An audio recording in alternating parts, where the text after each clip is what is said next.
Јас сакам да тргнам со еден нов концепт, кој што во светот и текако е веќе препознаен и јасен, а тоа се вика, ако порано сите ние знаевме, што е земјоделско-индустријски комбинат, оние познатите зикови што ги знаевме од времето на социјализмот, сега тоа се менува и тоа денеска се вика земјоделско-енергетски комбинат.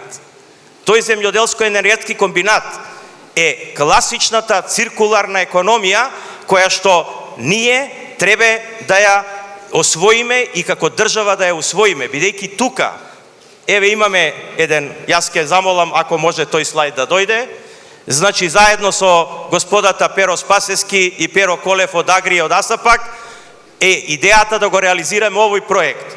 Овој проект значи на 2600 хектари земја да се во Овчеполието, да се направи земјоделски комбинат кој што ќе поддржува 2 биогасни електрани, една фабрика за хумус. Од биогасните електрани покрај електрична енергија излегува и топла вода која што е многу погодна за правење на оранжерии, бидејќи во оранжериското производство на радоградинарски култури имате енергијата е најголем трошок, а тука таа е нус производ кој што сега го фрламе. Значи тука има простор за 2 оранжерии за раноградинарски култури, има за фарма краварска простор бидејќи тука е храната и ние немаме намера да влеземе во областите кои што не ги знаеме. Ние имаме намера да дадеме на партнерски фирми повторно градење партнерство, тие кои што знаат да одгледуваат крави и да работат со млеко тоа да го прават, а ние ќе им даеме простор, храна, а ќе го собереме отпадот. Тие кои што знаат да работат раноградинарски култури ќе им го дадеме просторот и енергијата, а тие тоа нека го работат.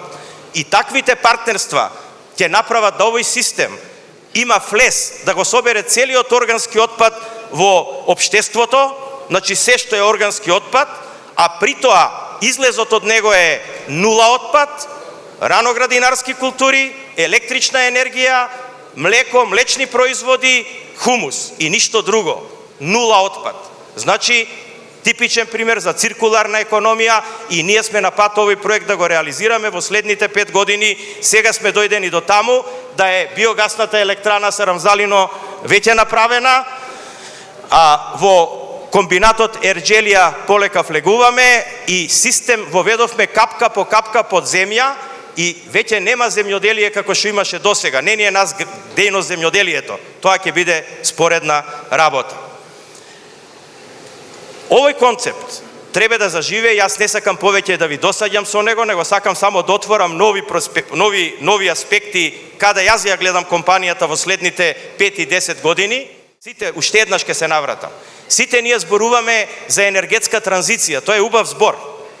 Тоа е све убаво. Убаво звучи, обновливи извори, меѓутоа мораме да знаеме дека тоа е скап спорт, дека таа работа е скапа, дека таа работа има своји предизвици, има дебаланси, има разни предизвици кои што нашата држава ќе треба да ги реши.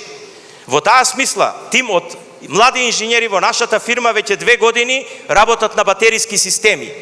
И последниот фотоволтаик кој што го направивме во Гиновце, тој е прилагоден да веќе биде првиот батериски систем, ве молам променете го тоа, ставете го, првиот батериски систем да биде имплементиран таму. Еве една можност за обединување.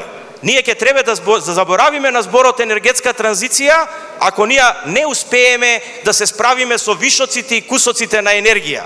А затоа треба голем систем за балансирање. Еве еден предлог за обединување кој што јас го кажав и на Клуб 100, а тоа е, ајде сите заедно у Македонија стопанствениците кои што можеме да направиме акционерско друштво и да направиме еден батериски систем од 100-200 мегават часови кој што ќе биде гаранција дека ова ќе може да функционира и дека енергетската транзиција ќе успее. Бидејќи балансирањето на енергијата е можно со Чебрен, ама тој нема да биде пред 10 години. И е добар, ама нема да биде. А ние треба да одиме побрзо во тој правец. И еве една од мене отворена понуда до сите што се заинтересирани да инвестираме во 100-200 мегавата енергетски хаб и енергетска батерија. И тука од прилика ќе завршам.